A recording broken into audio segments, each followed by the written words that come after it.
Hi guys, hope you're well. I'm just on the way back from Bristol Town Centre. I've taken the wife out for some dinner in a lunch break for work. I've had like a half day today, which is very rare for me, so I'm making the most of it really. So I've taken her for some dinner and I'm going to head home now and just plan some lessons for this evening. But I thought to myself, oh, what a great opportunity to give the camera another test run. And I thought, what can I film apart from the video to and from? I thought, maybe I could do like a video on my journey so far and how I've got to where I am now. I'm not trying to sort of say I'm any sort of business wizard or anything like that at all, because I'm not.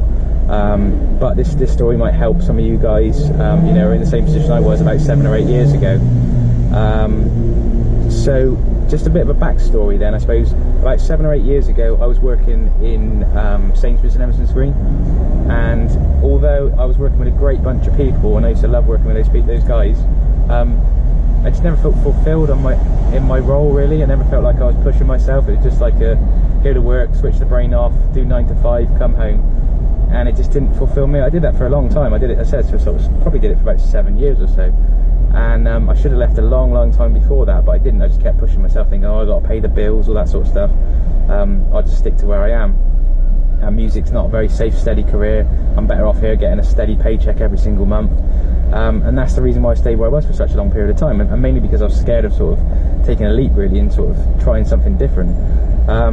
So around that time as well, I was sort of part-time, I suppose, like hardly any at all, but just a few hours on an evening after I finished after I finished working at Sainsbury's.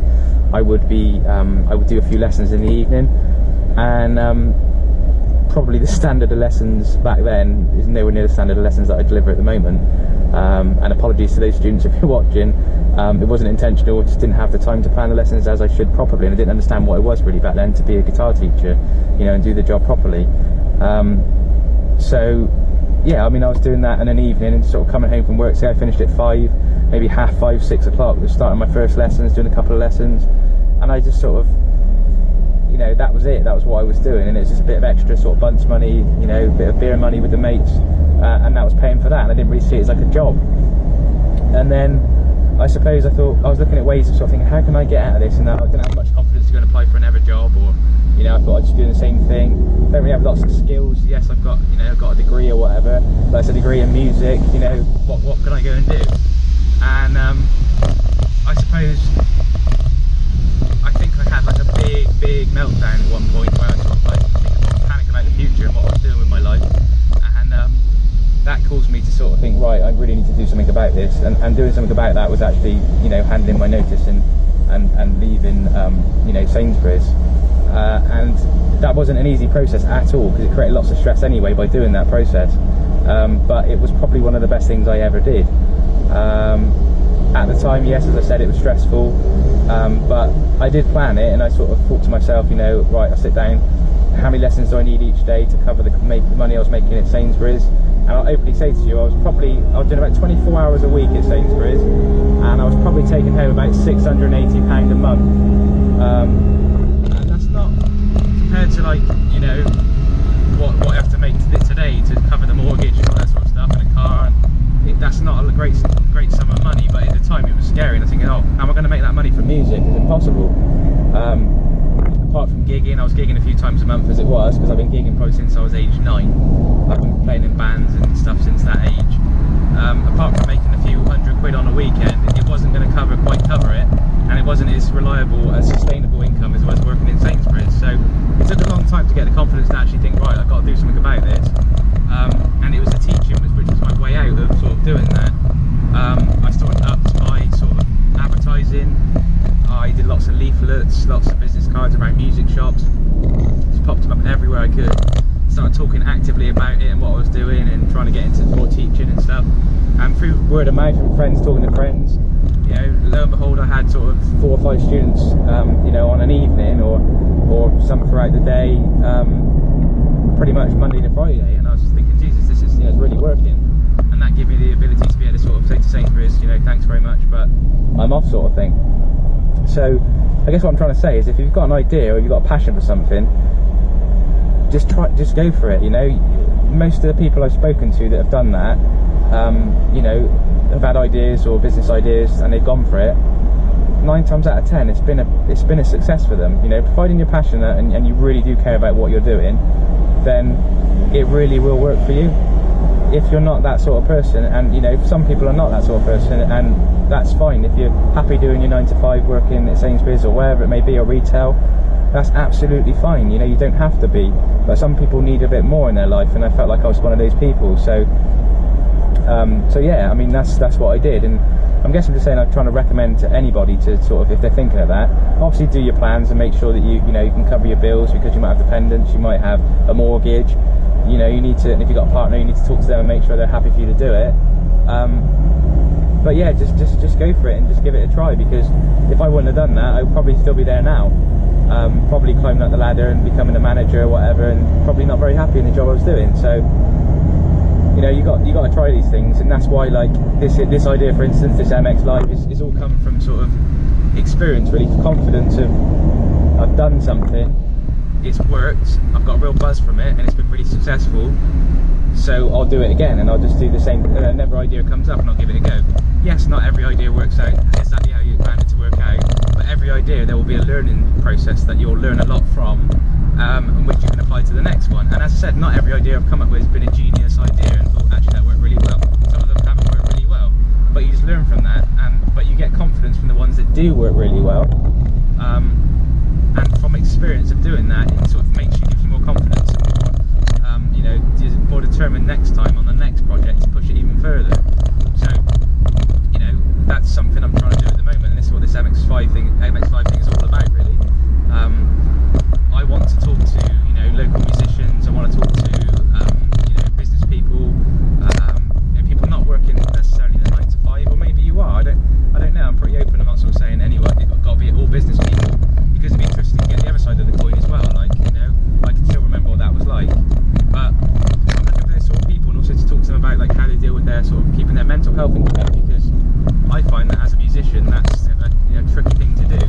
You're working unsociable hours and you feel quite disconnected from society, because everyone else is going in and doing their 9 to 5 job, coming home on an evening, going off to the pub or going out to meet friends, and you're maybe home most of the day planning stuff or planning lessons, and then you're going off and doing a gig in the evening, coming back at silly o'clock in the morning, and you get sort of a bit disconnected from life, really. So, you know, it's difficult to do, but I suppose if your passion is that, and that's what you're good at, and to be honest, I looked around and thought, what can I do? And that was all I thought to myself I was really good at, was playing the guitar. So that's why I decided to carry on to do. And as you probably know, like a good few years ago, I put a post out on Facebook, and that was not an attention-seeking post at all. It was just a way of me getting out to the world. Actually, I was struggling, and I was fed up of cancelling lessons, cancelling this, that, and the other appointments, cancelling meetings with friends and stuff, because I was like struggling and suffering, really, just to get through a day, really, and it was really difficult. And I was, at the time, I was having really intense panic attacks. I think mainly brought on from where I was at the point I was in my life, where I was sort of thinking a lot about the future and what I was going to do, which made me really anxious, made me really sort of, you know, put me on that level very quickly. And yeah, I think the way I dealt with that was probably after a long period of time of, you know, my wife saying to me, you know, you need to get some help and stuff. I did sort of, you know, book a few appointments with the doctors and stuff and had a chat with them. And all I would say is, yes, that was great, and the NHS system is amazing, and it's great what it does. But for me, it didn't. That wasn't the way that worked, because every single appointment I went to, I just felt like I was another person on the, you know, on the list of that day. Apart from the odd doctor I saw that was really sort of, you know, caring, it generally felt like I was just an inconvenience. And it's another person with sort of mental health issues, you know, next sort of thing.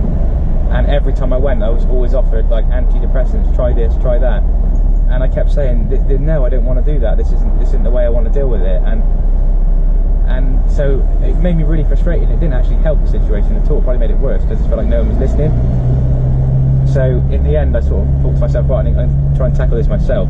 So through lots of, you know, conversations, and I said by reaching out by that Facebook post, I spoke to so many different people about, you know, their sufferers with anxiety and sort of mental health issues and stuff, that it massively helped me as well, like really helped me. And I had lots of conversations I never thought I would have with people, you know, I didn't even know had these issues, and they just happily sort of, you know, sat and spoke to me, and sort of, and also put my mind at ease. And I think it's probably therapy for them as well, in terms of talking about their issues and sort of helping someone else.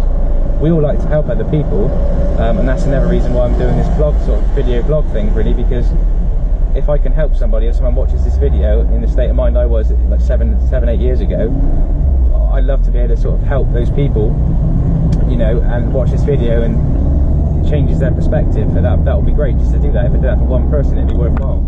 So yeah, I mean, to me, as I said, the system didn't work of going through the, you know, NHS system of that didn't work for me. So I found other ways, which for me, the way to do it was, you know, different focuses. So going to the gym, and I've always enjoyed going to the gym, but now I really enjoy it because it's become a bit of a sort of a obsession, really. I sort of go every morning or every other day if I can, and it really helps just sort of take the edge off things, really. I feel like I get a big sort of I just feel like an energy, like, you know, this, you need to sort of burn off, and if you don't burn it off, it just sort of, you know, it creates a lot of anxiety and stress.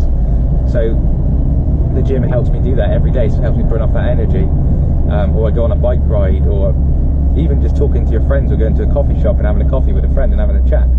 That massively helps, and that was the system that worked for me, as opposed to, you know, being given tablets and saying, right, try these and see how you get on. It's a bit of an experiment, it felt like, anyway, and it felt like a bit of a dangerous experiment because it was my mental health that was being sort of experimented on, really. So other things did work for me. I did try CBT, and that was really good, but what I found with that was that helped for the period of time that I was doing it. So say it was a 8-week course, it really helped over that period, and I found like maybe a few months down the line it sort of weared off, and you sort of tend to forget the things you were told, or you stop practicing the things you were told, and it sort of seems to wear off, and then you end up maybe not as bad as you were, but you end up sort of in a similar sort of situation, feeling quite bad again. I tried hypnotherapy, and again that was great, sort of relaxing me, and sort of giving like an hour out of my week just to go and sort of do hypnotherapy was great, because it was like a peaceful time, just to close my eyes and sort of just listen to somebody, you know, talking you through some, you know, with music in the background and stuff. It was great. But then that becomes expensive, you know, that will cost you £50 or £60 a session, and that's the cheapest. So, you know, you've got to find a way, I think, of, you know, dealing with it yourself, which is difficult. And I'm still working on it. You know, still sometimes I get days where it's not great days, but you know, I'm still trying to work on it and make it work for me. And the other thing is, I mean, I spoke to Steve Hill about this last night, and you know, after his interview, we were just saying, like, what is normal? Everybody wants to be normal, but what is normal today? Because everybody's on Instagram, everybody's, you know, putting their best life on social media, and I'm guilty of it myself. You know, you don't put your bad days on social media, you'll put your best picture, your best video, your best angle, the edited photos, all that stuff you pop on social media. It's actually making other people feel pretty bad about themselves, but that's what we all do. We all post the best stuff on social media. We don't post all the, you know, the horrible stuff or the bad stuff. So I guess, yeah, the question is, I mean, what is normal? Because to everyone else, normal is a different, you know, different thing, and we all perceive normal as being a bit a different thing. So it's difficult, I suppose, to sort of, to me, normal at the time was getting up to go work, doing a 9 to 5, coming home, and going out with mates or whatever, like everyone else was doing. But I realised that's not normal for everybody. You know, if you've got that sort of, you know, you've got that sort of lifestyle that's different, or you're like a self-employed person or freelancer, that's not necessarily normal for you, and everyone's normal is a bit different. So I think don't feel bad about that if you know, you don't feel like you're working the 9 to 5 or, you know, doing what everyone else is doing in society. Why not be a bit different? That's absolutely fine. You'll carve your own way. It's quite a good way of doing it. But so yeah, I mean, I hope you find these sort of ramblings helpful at all to you, or it resonated with you a little bit. If you just find it to be waffling on, I completely agree. It is me just talking out and on a drive home. So, and I'm nearly home now, so it's made my journey a lot easier and a lot quicker. But yeah, so I hope you've enjoyed these videos, guys. Do, you know, feel free to like and get in contact if you'd like to come out with me for a drive. Just do a bit of talking. Very chilled and laid back.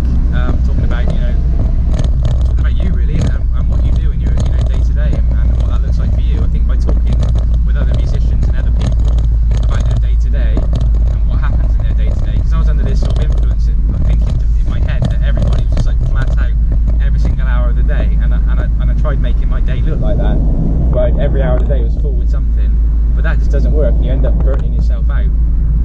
So I'm still guilty of that a little bit nowadays, where I just try and sort of, I'm still sort of coming from teaching or whatever, and upstairs editing a video or doing something else, or, you know, something I shouldn't really be doing because I should be taking some time off, but it's not as bad as it used to be. I do have time now to actually sort of chill out.